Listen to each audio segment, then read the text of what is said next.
Beale v. Taylor, Sale by Description, Section 13 of Sale of Goods Act. In the present case, the seller advertised that he had a vintage motor vehicle, a 1961 Triumph Herald, for sale. In fact, the car was an amalgam of two Triumph Heralds, the front and back of which had been put together.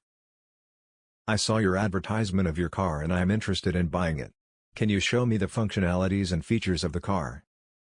Since you don't have a license, you cannot take a test drive, but you can sit on the passenger side and test it. The car is made up of two cars welded together. The front portion is 1948 model while the rear portion is the 1200 model. Further, the car is found to be unroadworthy and unsafe." The plaintiff could not sue under Section 14 of the Sale of Goods Act 1893 since it was a private sale.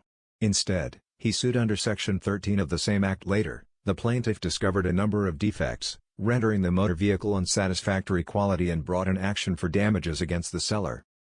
The Court of Appeal found there was a sale by description. The seller's advertisement and the badge combined to describe the car as a vintage 1961 model. Thus, the vehicle's vintage requirement was a contractual description.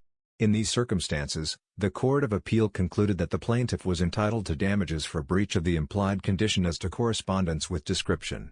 The Court of Appeal established the seller's liability under Section 13 of the Sale of Goods Act 1893 rather than Section 14 of the same act since it was a private sale.